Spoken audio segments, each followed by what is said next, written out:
Come out of a hotly contested main polls in the country.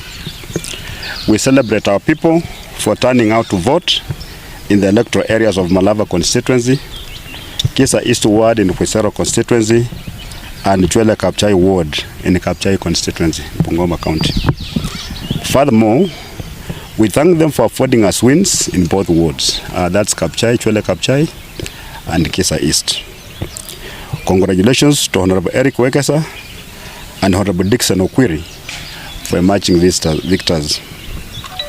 We also congratulate Honorable Sedi Panyako for emerging with the commanding majority of the votes cast in Malava constituency. Thanks to our campaign teams for their dedication and outstanding work. Ladies and gentlemen, allow us to use this opportunity to speak to the electoral process, which was fraught with serious malpractices that included shootings, killings, widespread violence, roaming armed goons escorted by police, and voter bribery. We condemn in the strongest terms possible these cowardly, undemocratic, and criminal activities that were perpetrated by people very well known to the authorities. We demand for immediate action against culprits by both the police and the Independent Electoral and Boundaries Commission. We also send our deepest condolences to friends and relatives of the victims and wish those in hospital a speedy recovery. The Malava by-election was marked by unprecedented levels of intimidation, harassment, and outright militarization of what should have been a simple democratic exercise. Government machinery, from security deployments to state operatives, was used in ways that clearly sought to influence the outcome rather than protect the voters. Most alarming was the scale of voter bribery conducted openly and with impunity. Money flowed freely in an attempt to substitute the people's will with financial coercion. These practices do not reflect a confident government. They reflect a system afraid of the genuine democratic choice of the citizens of Malava. Despite the hostile environment, the people showed courage. They came out, stood firm, and their hope was greater than the machinery deployed against them. That spirit is the true victory of Malava. We raised a fundamental national concern. If the government must deploy such overwhelming force and financial inducements to influence a single by-election in Western, what does that mean for the credibility of future national elections? As leaders, we remain committed to defending the democratic rights of every Kenyan. We will pursue every lawful and constitutional avenues to ensure that what happened in Malava does not become a blueprint for future elections. Kenya's democracy belongs to its people, and no amount of pressure or state power will change that truth. As a team, you can see we are just here with the Honorable Senator for Kakamega. We also want to consult with the candidate with a view of pursuing this matter in court. Because what happened in Malava was not an election. It was a criminal activity. Yeah, right from campaigning, where goons were deployed. Some of us, our security was removed.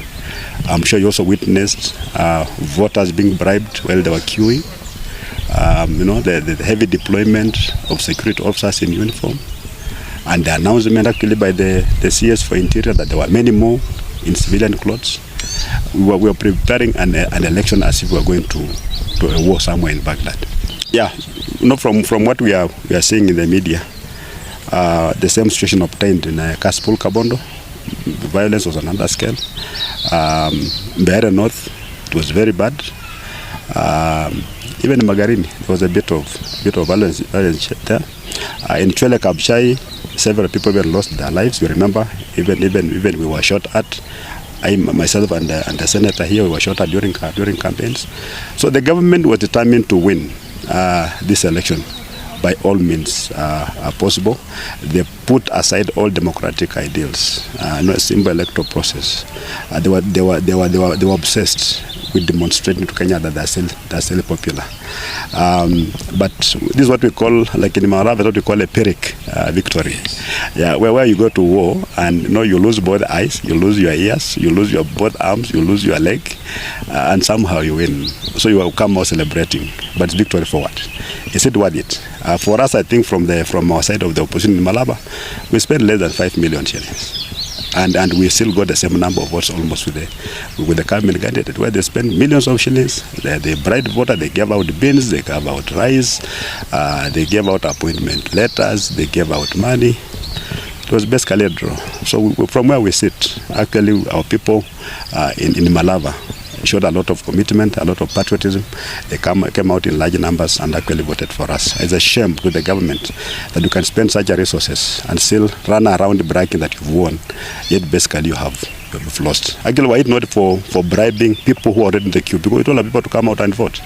But they time people on the queues and change their minds on the queues. If you are given 500 shillings, and with the levels of poverty that we have in this part of the world, people will change their mind just because of the money. So remove all these other inducements. Let the playing field be level and see if they can raise those 20,000 votes in Malaba. They would. IBC, by and large, they did their job well, but I think at some point they let the government have its way, especially by allowing free movement of government operatives in and outside of polling stations and bribing voters. In their view, not they are waiting for us to out and report, but they could see even by themselves the voters who are being bribed. It's an electoral offense. I don't know what they're going to do about all this that have been reported in the media about people being killed, vehicles being torched. Those are not part of our democratic ideals as a country, and the arbiter for elections, IBC, they should be enforcing these things, asking the police to do their job, but I don't think they did that. Can the government deploy all the resources deployed in Malava in all the constituencies? That's why we start asking our questions. All these members of parliament in Kakamega who are deployed to Malava, will they still be moving in one constituency? They move all of them, then they go to another one. Yeah, just three of us, Honorable Malala, myself and the Honorable Senator here. We've given a government a run of its money.